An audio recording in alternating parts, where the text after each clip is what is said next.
We will temporarily halt the proceedings this afternoon should we need to keep you informed about any further announcements during this ceremony. Otherwise, please enjoy your day. Thank you.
How we doing, guys? Congratulations on, well, you ain't got it yet, but you're going to get it really, really soon. Do not worry. But congratulations and welcome to the BNU graduation.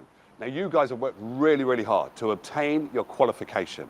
And as far as I'm concerned, you put the work in, but there's one more little bit you've got to do. You've got to walk up those stairs, don't trip, and you've got to get your certificate. Parents, grandparents, uncles, aunties, brothers, sisters, whoever you brought in with you, what you have to do is get ready, because this moment, you're going to capture it. It's going to be up, take the picture, bosh, and that's it, over and done with. And it is quick as that. When I got my graduation from this university, I felt exactly the same way you guys are feeling. Nervous, happy, and excited. Enjoy it.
How we doing, guys? Congratulations on, well, you ain't got it yet, but you're going to get it really, really soon. Do not worry. But congratulations and welcome to the BNU graduation. Now, you guys have worked really, really hard to obtain your qualification. Ladies and gentlemen, please be upstanding for the academic procession.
Good afternoon. I declare this degree, congregation and awards ceremony open. Please be seated.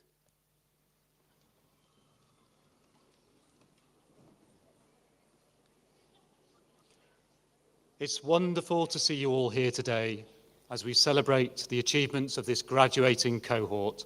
We are very proud of all that they have achieved.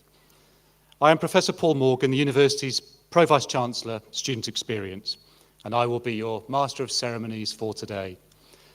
I begin with special thanks to the Royal Air Force Music Services for the processional music composed specially for the university and performed by the Band of Royal Air Force College. I'm joined on stage today by a number of colleagues. At the centre of the stage is Professor Nick Braisby, the university's Vice-chancellor. To his right is Maggie Galliers, our Pro-chancellor and Chair of the University Council, which is the university's governing body. To his left is Professor Rachel Cragg, the Senior Pro-Vice-chancellor. Closer to me, we have Ellie Smith, a member of the university executive team, Jess Bradbury from our Students' Union. At the end of the row, we have Head of School for Human and Social Sciences, Dr. Kieran O'Keefe, Professor Buckwell Nutt, Director of the Institute for Health and Social Care, and Council Member Karen Satterford. The remaining members of the Platform Party are members of staff from the School of Human and Social Sciences. And we want this to be a family occasion and recognise that it can be a bit hard going for some of the younger members of the audience. Parents and carers, please do not worry if youngsters choose to participate. And after all, they are our students of the future. I would now like to invite Maggie Galliers, Pro-chancellor and Chair of the University Council, to say a few words to welcome you to this degree, congregation and awards ceremony. Honoured guests, graduates, family and friends, I'm delighted as Pro-chancellor and Chair of the University Council to welcome you to this wonderful milestone in BNU's calendar as we celebrate the achievements of our students. During this special and important week for our university community, more than 2,500 graduands will be awarded their degrees and qualifications.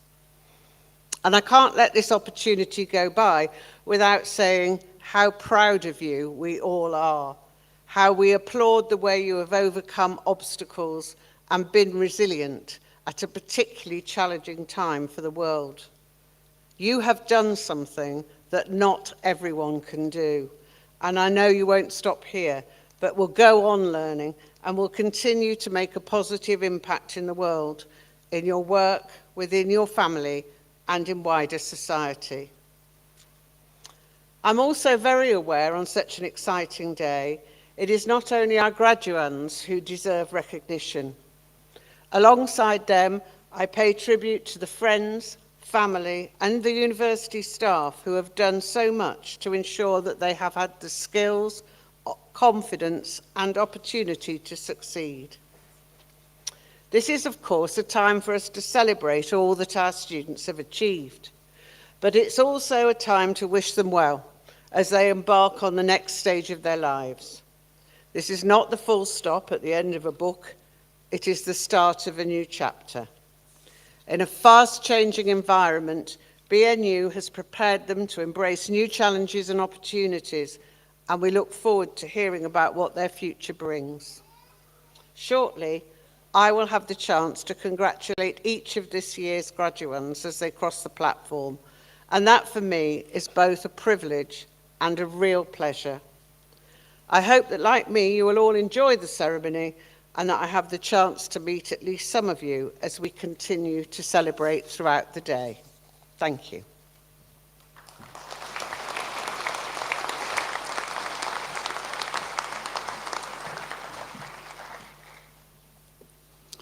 Thank you. It's now my great pleasure to introduce the university's Vice-chancellor, Professor Nick Braisby.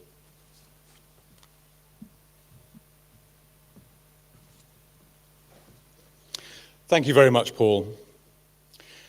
I'd like to start my speech actually by referring to the news we've heard this morning of the Queen's ill health. And I'm sure you will all wish to join with me in sending her and the whole of the royal family not only our fervent hopes for her recovery, but to send them to our thoughts and prayers. This ceremony, of course, will be a celebration of your achievements. We do understand if there are some in the audience hearing this news who don't feel quite so celebratory, but please forgive those that do wish to continue to celebrate.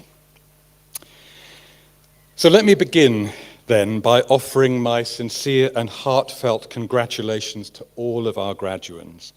Today we are enormously proud to celebrate your achievements and offer you our very best wishes for the future.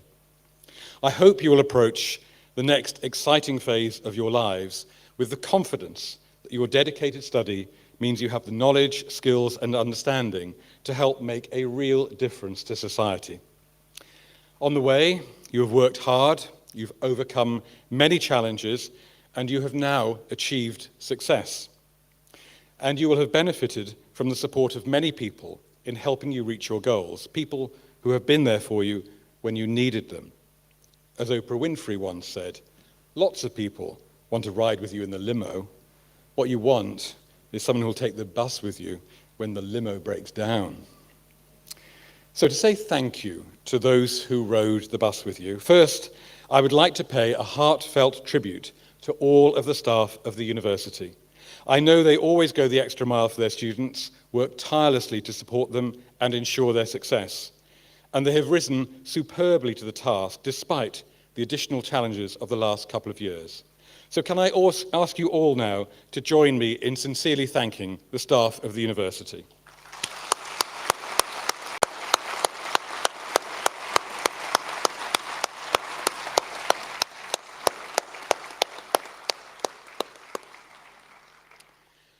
But of course, you could not have succeeded without the support of your friends, your family, and your loved ones. So I'd like to ask the graduands, please, without losing any hats, to stand up, to turn around, and find those in the audience whose love and support has helped you succeed, and give them a huge cheer and round of applause.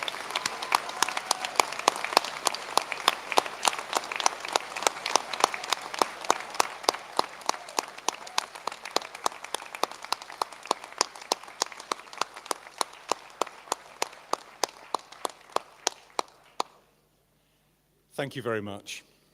Please have a seat.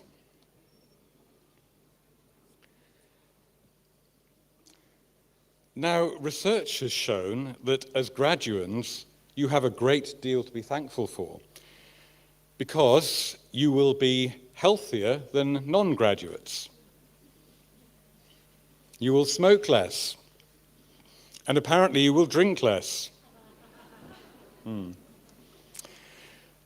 Research has also shown you'll be more satisfied with your life.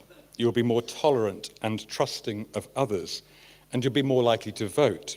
If you have children, they will be better educated, and you will earn more than non-graduates, and you will live longer than non-graduates, and you will also pay more tax than non-graduates.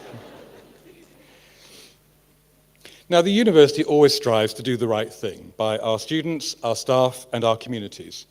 But our society faces many challenges, especially continuing and sometimes increasing inequality.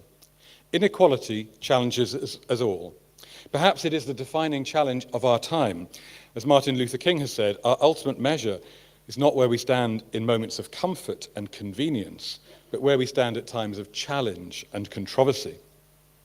70 years ago, in 1952, the world faced a choice, whether or not to respect the identity of sexual minorities.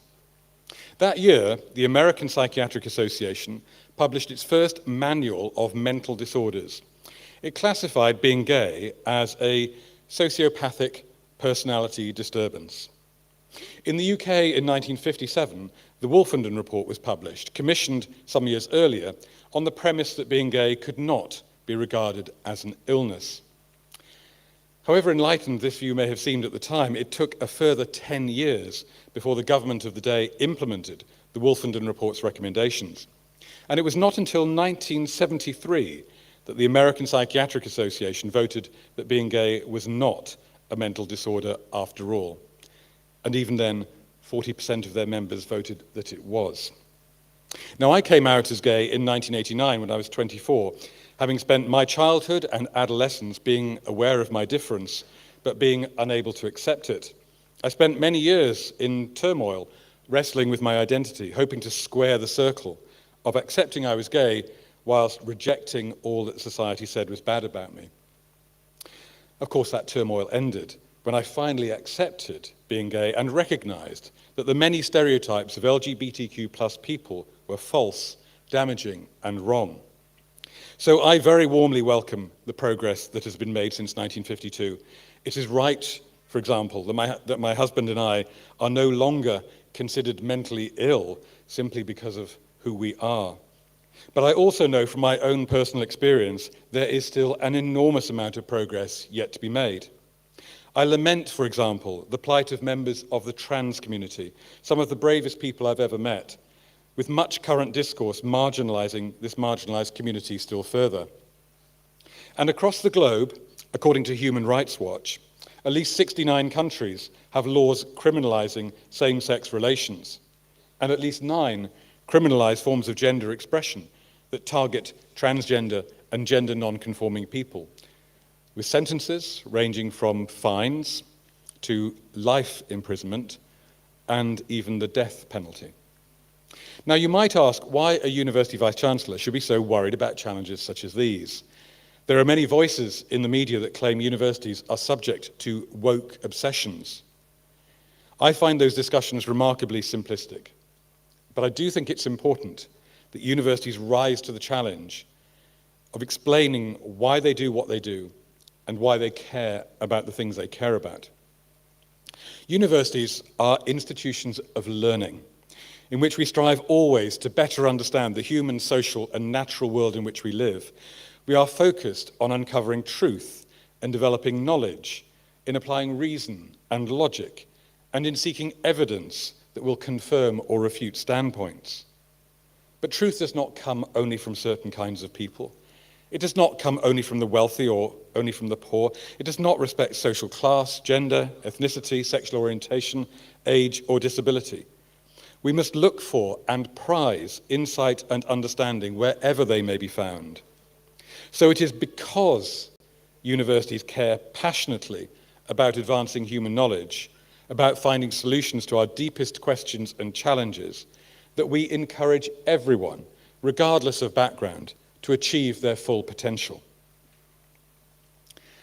Let me give you an example of a little boy, Arthur, who wanted to be an engineer. He was born in St. Lucia in 1915 to George and Ida Lewis, both school teachers who had moved to St. Lucia from Antigua some years earlier. Now, as a young boy, Arthur suffered illness and for some months was schooled at home by his father. But sadly, when Arthur was 7, his father George died, leaving Ida to raise their 5 children alone. Arthur was enormously gifted, so much so that when he returned to school, he was placed in a class 2 years ahead.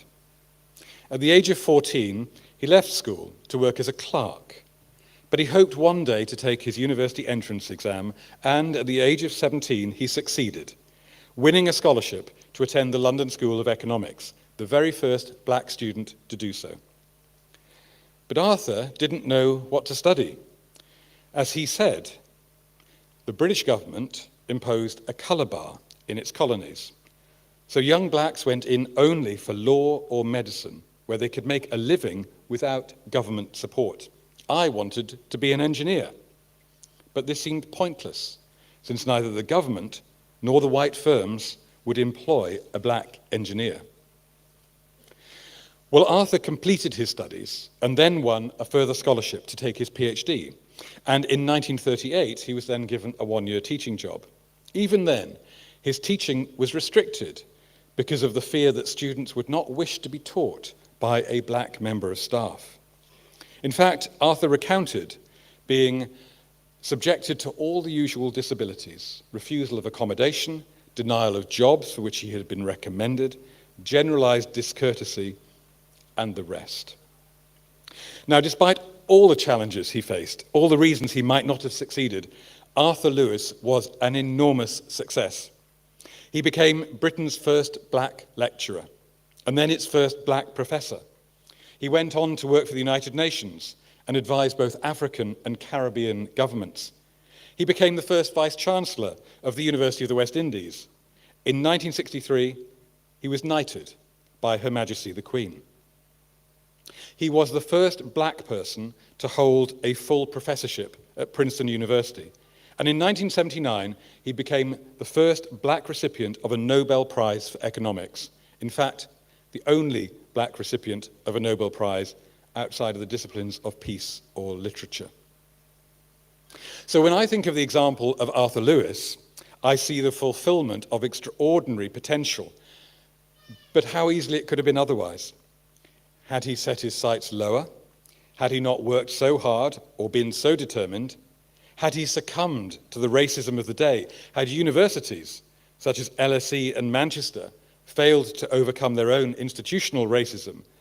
How different his life could have been. And how easily the world could have been robbed of the benefit of his wisdom and insight, perhaps never to learn from the famous Lewis model of developing economies.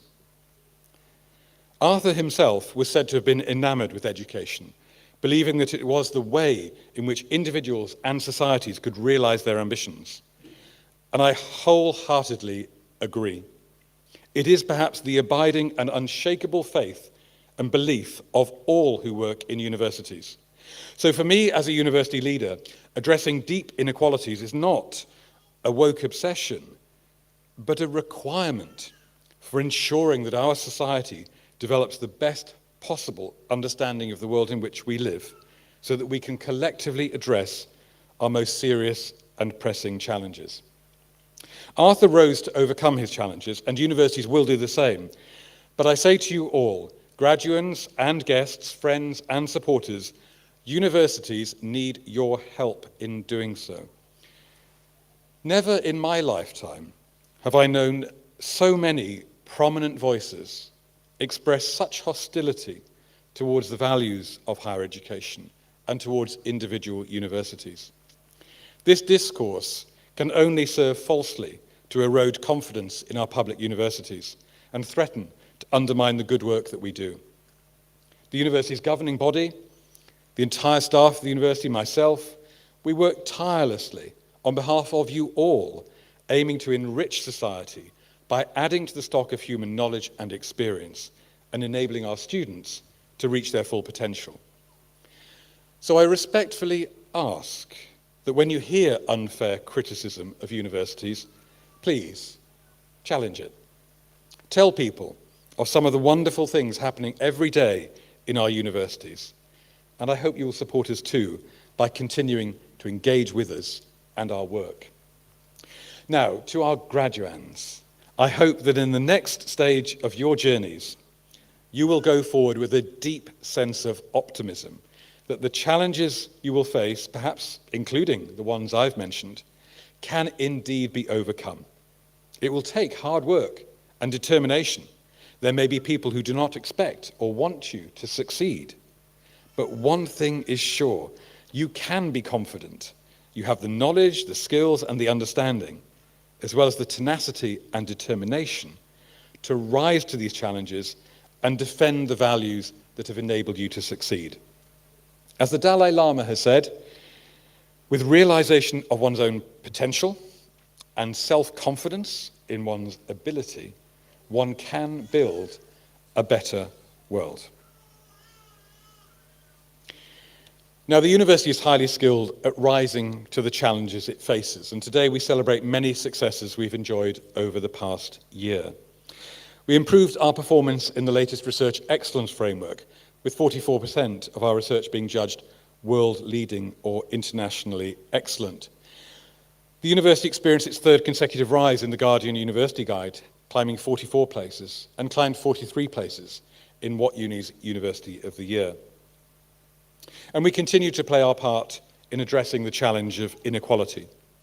We became one of only 20 UK universities to pledge to develop a Student Futures Manifesto, responding to issues caused by the pandemic. We were the first university to sign up to the government-sponsored scheme to prevent the inappropriate use of non-disclosure agreements. And we extended the Gypsy, Roma, Traveller, Showman and Boater into higher education pledge, adapting it so it can be used in schools. We introduced new scholarships to provide financial support and a place of safety for asylum seekers and refugees. And we became one of only a handful of universities formally to adopt the International Holocaust Remembrance Alliance definition of anti-Gypsyism and anti-Roma discrimination. And finally, in May of this year, we announced that we would be appointing this week, in fact, Jay Blades as the university's very first Chancellor. Now, in the past year, the School of Human and Social Sciences has also achieved some striking successes. The school successfully hosted a number of significant conferences. The Applied Positive Psychology Symposium and Festival marked the 10th anniversary of the school's Masters in Applied Positive Psychology, bringing together students, alumni and staff from the university, other UK universities, University of Pennsylvania, Royal College of Surgeons in Ireland, amongst many others. The school hosted the Astra Conference, held for trainees and early career teachers in Buckinghamshire, and which formed a small part of a 6-year working relationship we have with Astra. We were delighted that Rebecca Rochon and Harry Nicholson both attained their professional doctorates after much hard work and dedicated study and research. The school developed a version of its successful and accredited programme in strength and conditioning for tactical populations, aiming to serve the needs of physical trainers in the Army, Air Force, Navy and Royal Marines. Head of School and Associate Professor Kieran O'Keefe published articles on the paranormal, and his recent book offers a scientific approach to understanding who has paranormal experiences and why. And finally, the school celebrated some of the very best student satisfaction scores in the entire sector. In psychology, the school was ranked second in the UK. Our programme in early childhood and primary education achieved a perfect score of 100% student satisfaction, and the school's sports provision was consistently placed in the top 10 in the UK, with a perfect score, again, of 100% satisfaction for sports therapy. Now, the school and university will continue to enjoy many successes in the years to come, and we will always strive to do the right thing by our students, our staff, and our communities.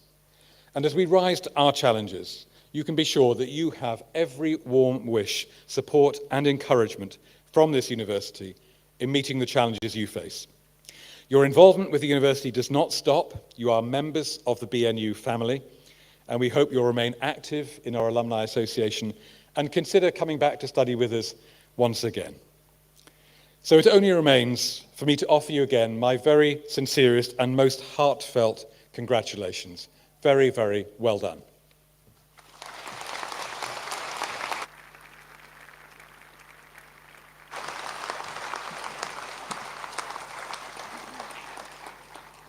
Thank you, Nick.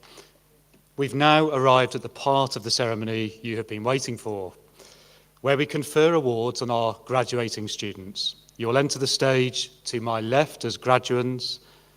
You will then walk across the stage and doff your hat and shake hands for the Pro-chancellor and Vice-chancellor, and exit on this side of the stage as graduates. Whilst you do this, the audience will clap and cheer as we celebrate your achievements. The Head of School for Human and Social Sciences, Dr. Kieran O'Keefe, will now present the graduands from programmes in that school.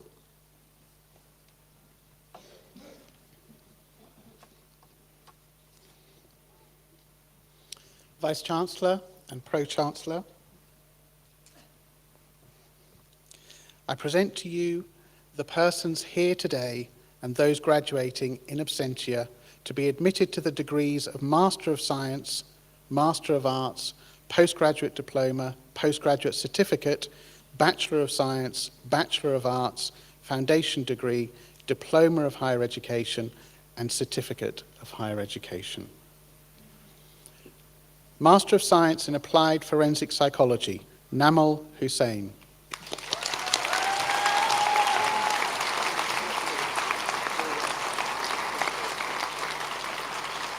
Peter Cowell.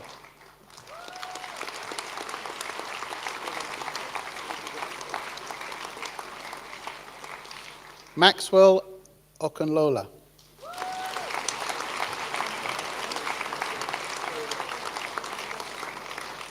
Asia Roy Wright.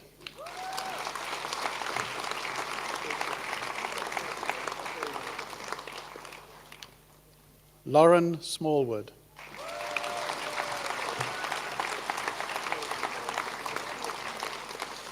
Master of Science in Applied Positive Psychology, Omid Alai Talagani.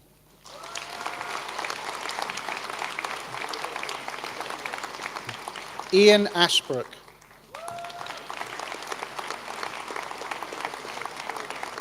Pamela Barker Mears.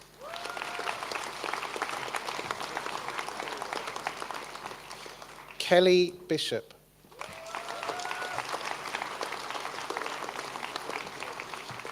Natalie Cooper.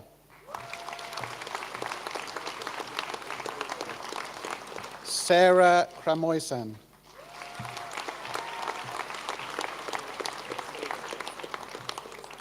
Danielle Drost.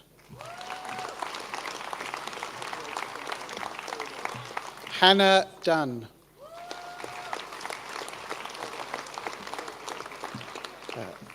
Rakhilda Gudbiadottish.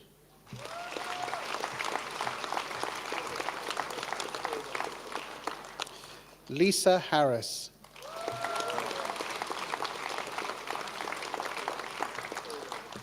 Darren Henley.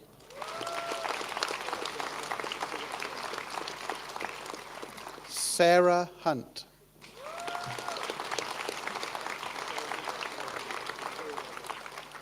Magid Iskander.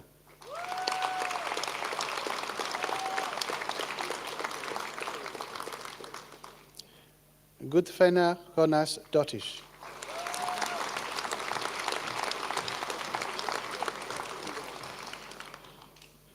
Peter Kershaw.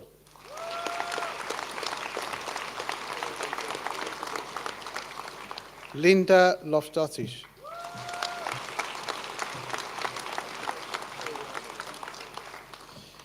Kate McAllister.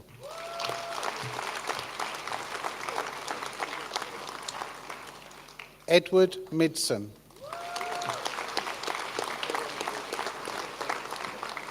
Victoria Newton. Michelle Norris.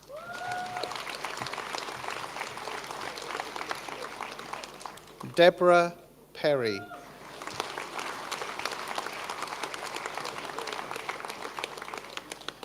Victoria Shaw.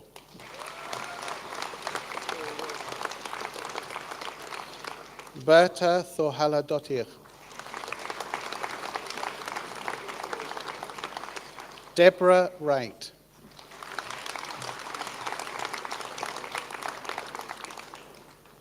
Master of Science in Cognitive Behavioural Therapy, Alison Awuku.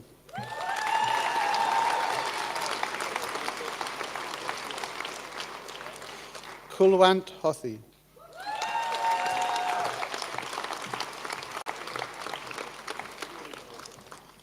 Sarah Louise Lee.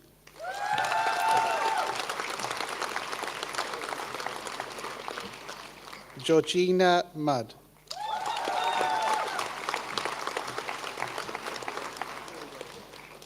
Milagros Silva Alvarado.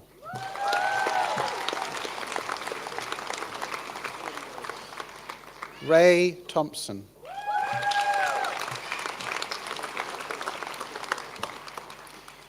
Postgraduate Diploma in Cognitive Behavioural Therapy, Daria Georgievska.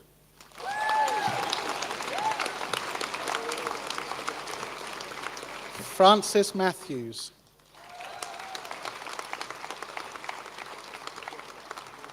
Rebecca Winterbottom.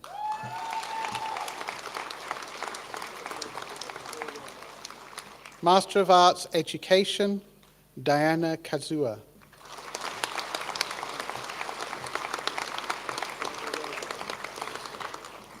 Isioma Jotea Davis.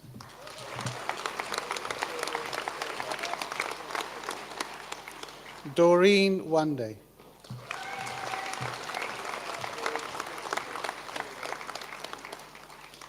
Master of Science in Mental Health and Wellbeing in Education, Beth Buist.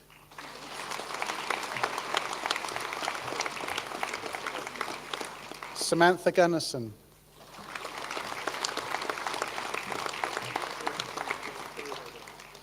Ashley Lovegrove.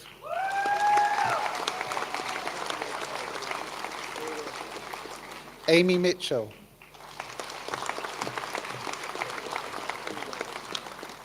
Lucy Aldershaw.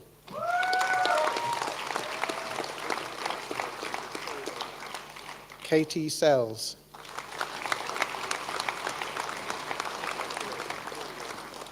Lorraine Slee.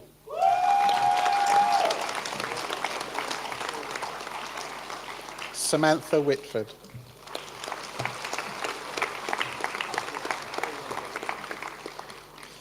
Postgraduate Certificate in Practice Education, Anna Aguirre.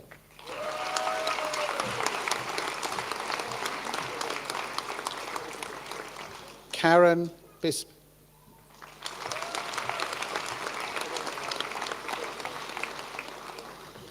Emmanuel Galando.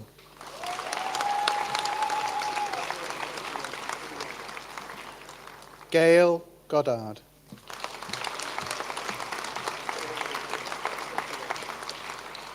Jennifer Hanrahan.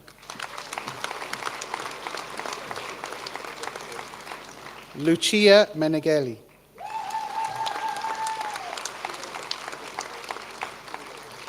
Sindhu Mundumakil Matthew.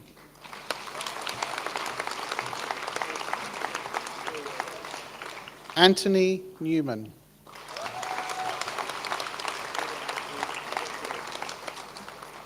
Curleen Wilson.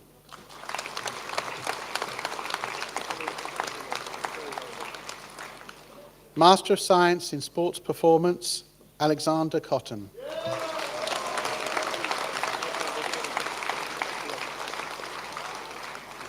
Master of Science in Sports Therapy, Jack Andrews.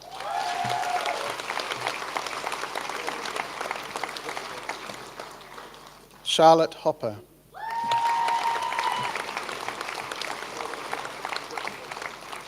Heidi Zamela.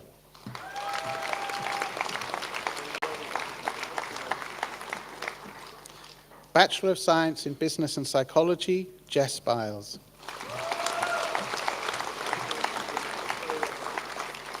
Ismail Hussain.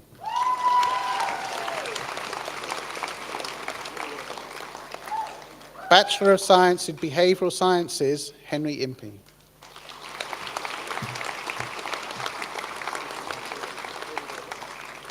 Ella Bernard.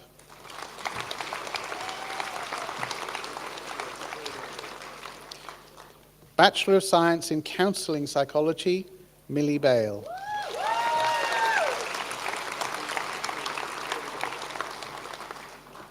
Cara Gordon.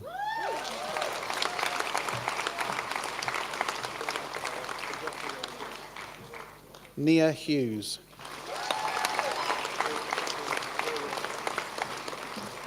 Jessica Jarvis. Sherry Okuwobi.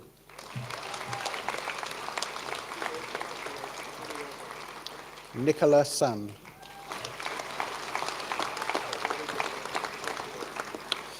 Bachelor of Science in Criminological Psychology, Skye Barnes.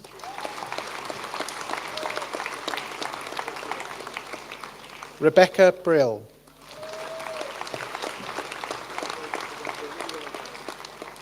Naomi Buck.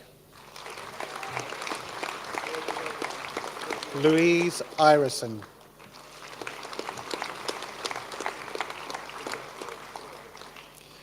Bachelor of Science in Criminology, Hansa Aklak.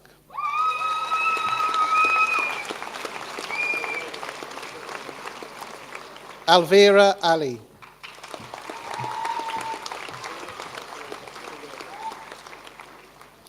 Chantal Bryant May.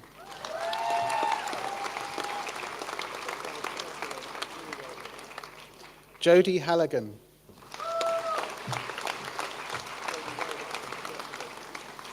Sinead Hensel.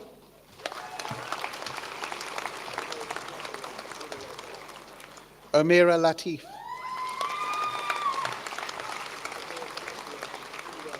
Sophie Lockyer.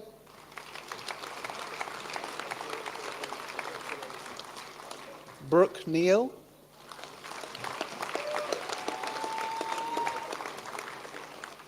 Jack Stone.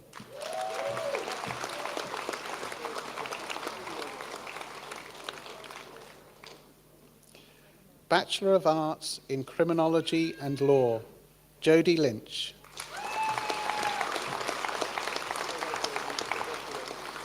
Marilise Vane.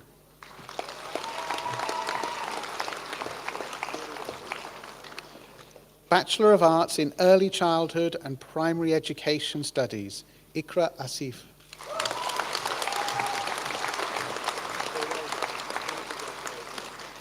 Bushra Aziz.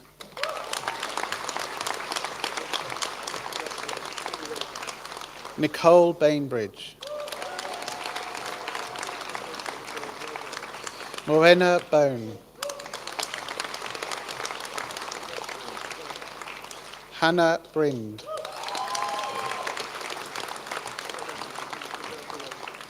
Josh Dodd.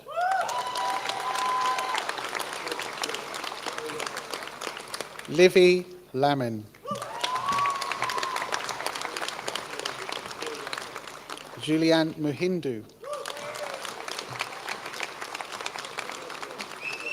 Yasmin Pelling.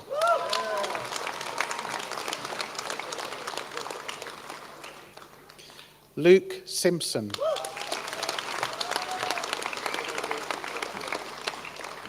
Casey Stevens.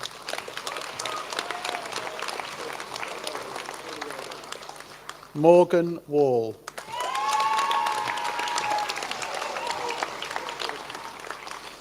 Bachelor of Arts in Education Studies, Brandon Tester.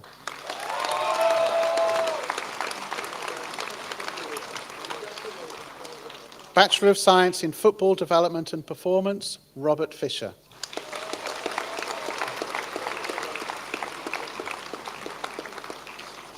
Bachelor of Science in Health and Social Science, Serena Gregory.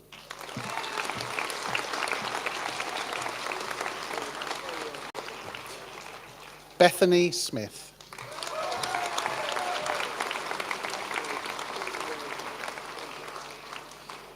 This concludes the first half of the presentation of awards.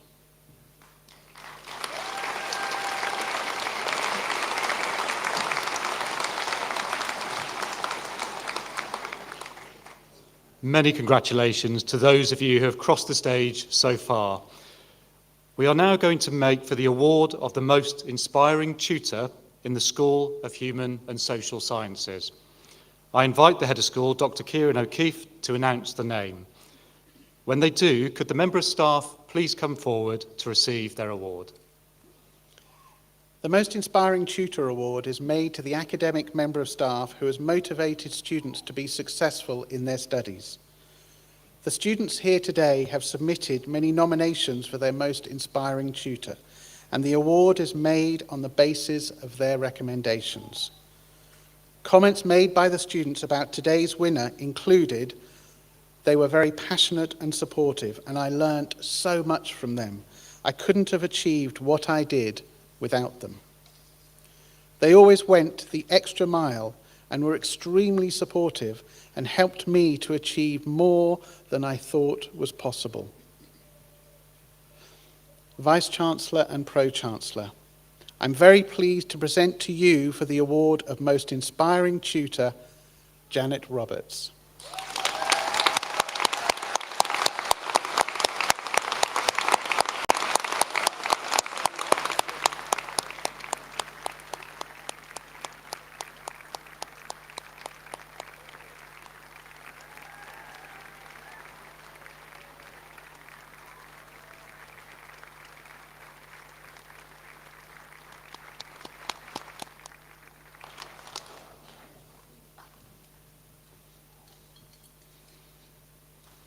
Congratulations, Janet.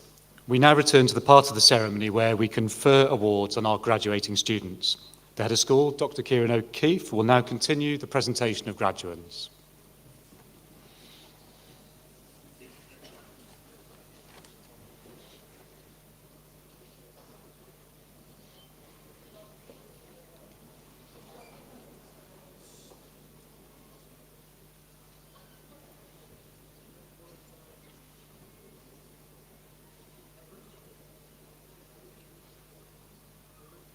Foundation degree in primary education, Summer Kurdi.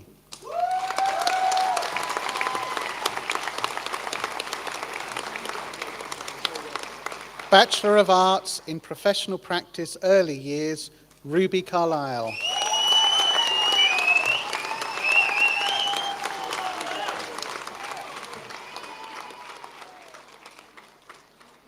Tessa Dade.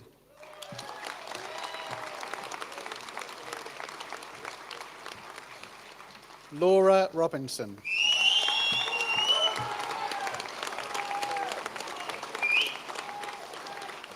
Charlotte Trustran.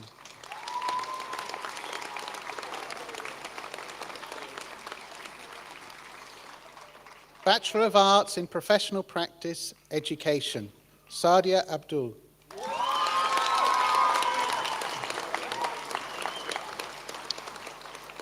Ayan Ahmed.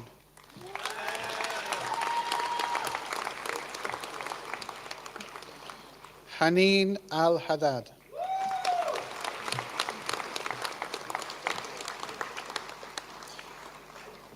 Abdullahi Ali.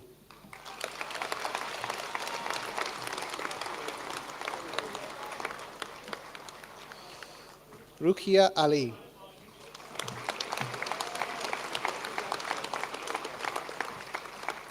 Hodan Darwish.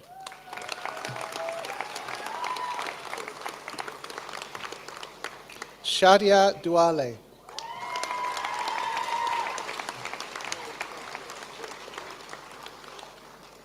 Faria Elmi.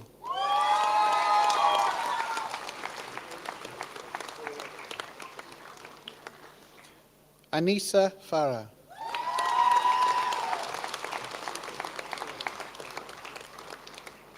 Noor Hassan.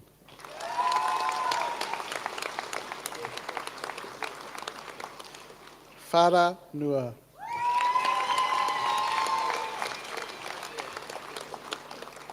Sagal Olad.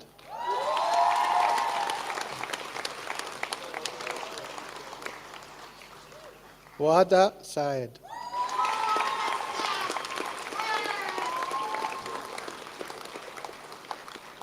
Halima Sani.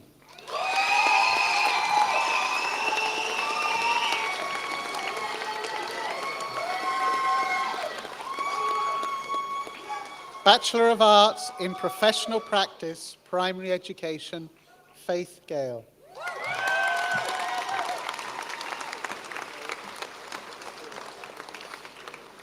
Michelle Garrett.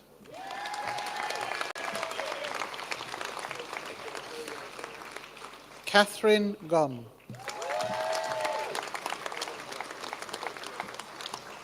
Laura Illingworth.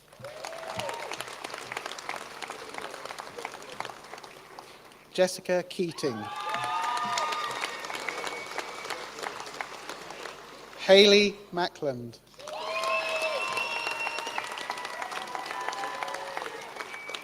David Potton.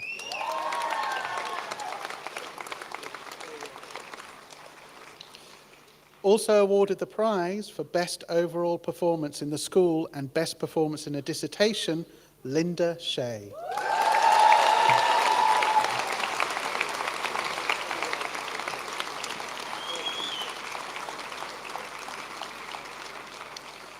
Isabel Stallwood.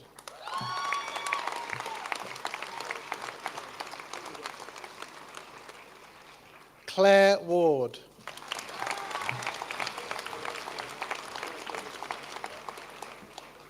Bachelor of Science in Psychology, Piers Anthony Boson.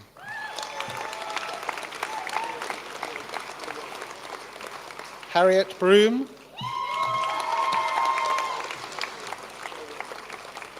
Emily Crawshaw.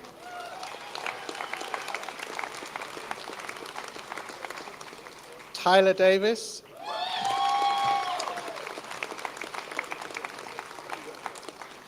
Michelle Essel.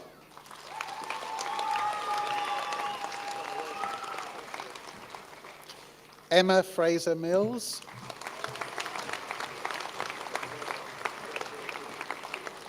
Tia Griffiths. Katie Ling.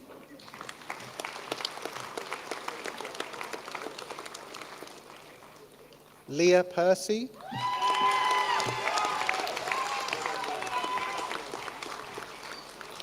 Lucy Webb.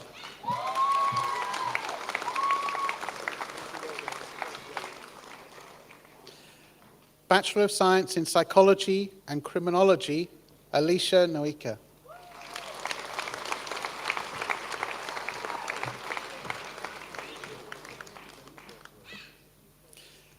Alice Reeve Parker.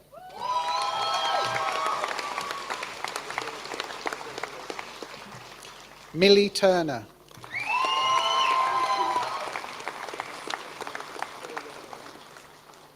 James Webb.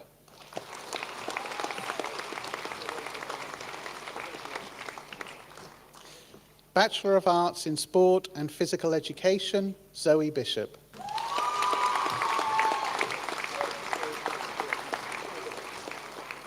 Jordan Day.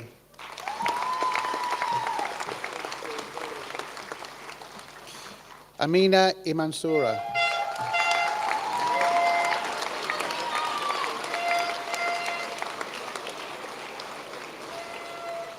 Bachelor of Arts in Sport Development and Coaching, Joseph Clayton.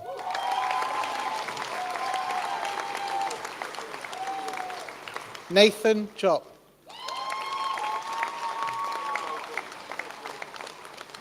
Dennis Pepelyaski.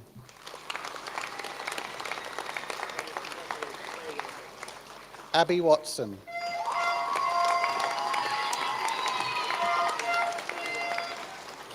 Bachelor of Science in Sport and Exercise Science, Caitlin Castro.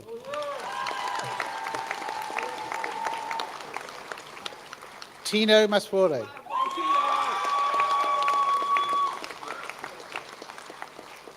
Adam Mohammed.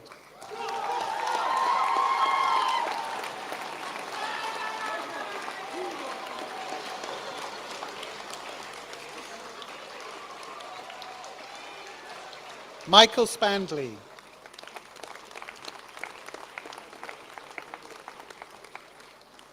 Rebecca Stapley.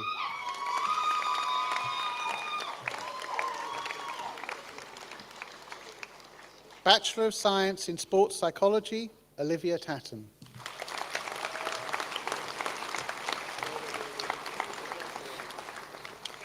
Bachelor of Science in Sports Therapy, Despina Maria Artemiu.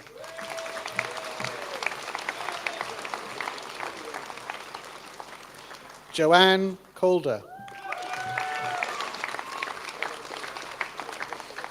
Peter Cockings.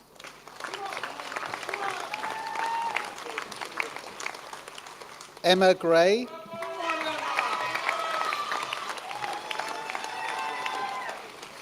Imogen Heathcote.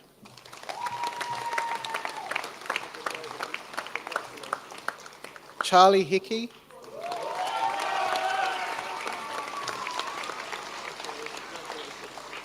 Jasmine Jones Apia.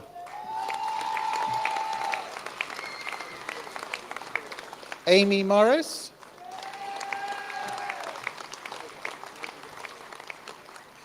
Jeremiah Oshigua.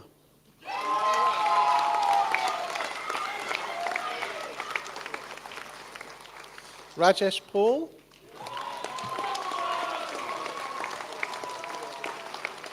India Saleh.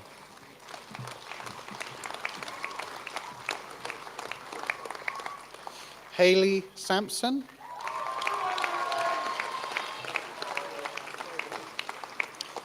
Also receiving the award for Best Achievement with Fit for Sport, David Scott.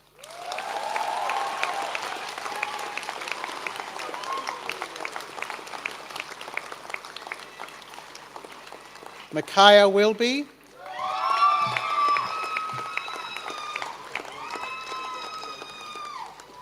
Anna Wright.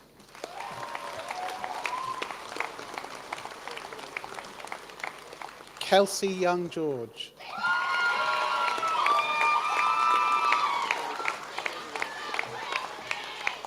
Bachelor of Science in Strength and Conditioning, Carl Jacinto.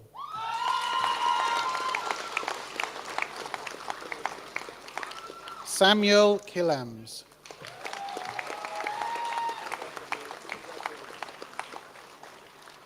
Bachelor of Science in Strength and Conditioning in Tactical Populations, Robert Bamborough.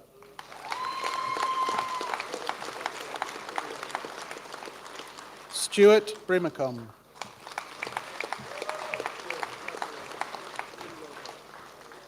Lee Coonan.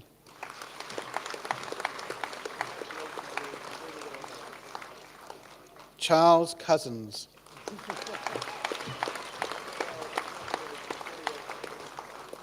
Keith Emerson.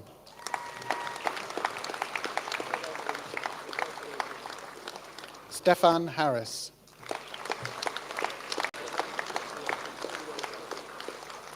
Matthew Jones.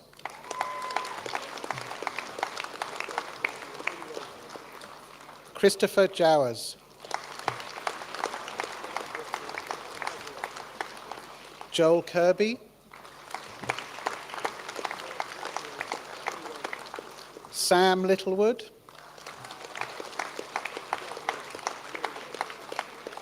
William McClay.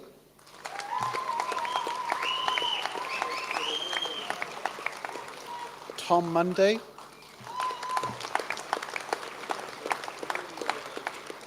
Stephen Much.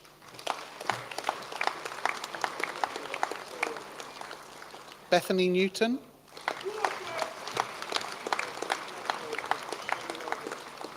Jason Shaw.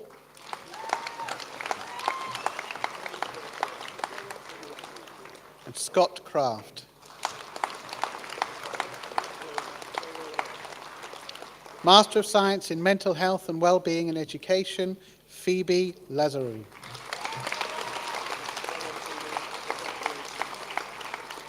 Master of Science in Applied Positive Psychology, Gadar Johnson.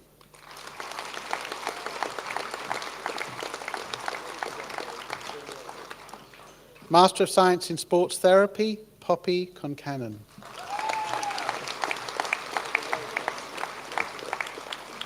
Cognitive Behavioural Therapy, Victoria Robertson.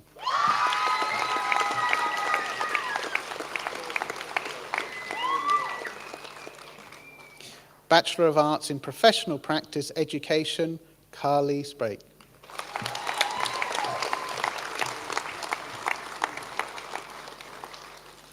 Linda O'Dwyer.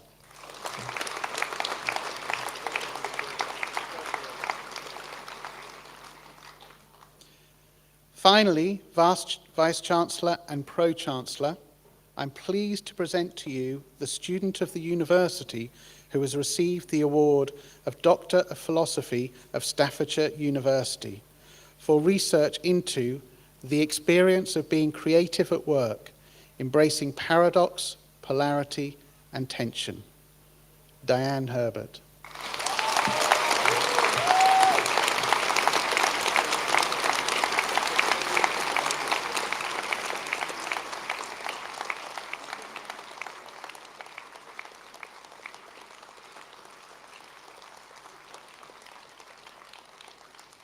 This concludes the presentation of awards.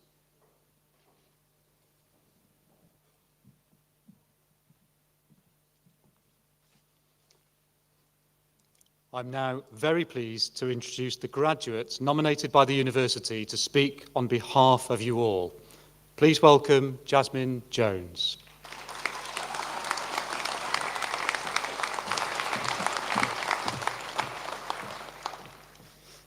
Vice-chancellor, ladies and gentlemen, on behalf of my fellow graduates, I give our sincere thanks to Professor Nick Braisby for receiving the graduates of the School of Human and Social Sciences. We are proud and fortunate to be here to celebrate the goal we have strived for since beginning our studies at BNU. We would like to thank our head of school, lecturers, dissertation supervisors, and all of the school's supporting staff for their encouragement, motivation, inspiration, and guidance, all of which have combined to enable us to be here today. Fellow graduates, you did it. You should be so proud. I'm sure you can look back on your time at BNU and feel proud of what you've achieved and think fondly on your memories you've had here. For me, some of my best memories come from nights out, thanks SU, being part of the hockey team, helping out in the local community at the food bank, and taking part in career opportunities in my chosen field. One of the most important things we have learned in order to succeed is that we need to support each other. To quote the wise words of Henry Ford, if everyone is moving forward together, then success takes care of itself. We have all had our own pressures during our time at BNU, and we've overcome our challenges we faced to be here today.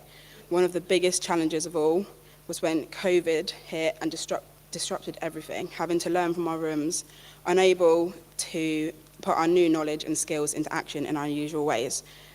But with the support of the LDU, our lecturers and classmates, we have pushed on and finished what we started, and for that you should be proud. At BNU, we have had the opportunity to learn who we are and recognise what we are capable of. We've become independent and resilient, taking inspiration from our tutors that will propel us into the world of work, and we've made relationships that will last far beyond our time here. We can all be proud of what we have accomplished and know that we can all look forward to new and exciting challenges on the horizon. We are not alone in celebrating today, and on behalf of the student community, I would like to congratulate Countess Howe on her honorary award. To conclude, once again, extending my gratitude to Professor Nick Braisby for receiving the graduates of the School of Human and Social Sciences and all the university staff who support us on the way. Finally, I have one last thing to ask my fellow graduates. While you're celebrating today and looking back on your time here, please take a minute to ask yourself one thing. What are you grateful for today? Congratulations, everyone.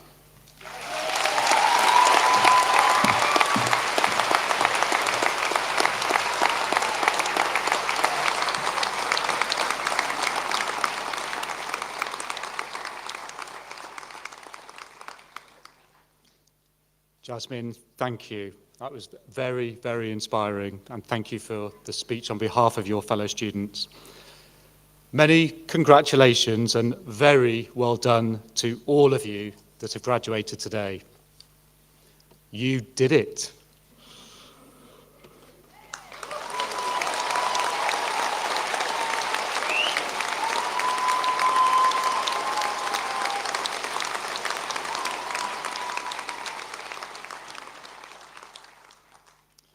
So having achieved your award, you now have your careers and many exciting new opportunities ahead of you. We wish you every success in everything you do and in the months and years ahead. I hope that you will always carry with you fond memories of your time here at Buckinghamshire New University. Before I finally close, let's plan our exit strategy. Graduates and their guests are invited for refreshments to celebrate further at the university's campus, and in a moment the platform party will process out of the theatre, followed by the graduates and then guests. On leaving the theatre, we encourage you all to use all of the available exits, and please do meet up with the graduates back at the campus as we celebrate their achievements. As you leave the theatre, university colleagues will be on hand to direct you. We do think that probably you do deserve one very special round of applause. So, let's see how much noise you can make.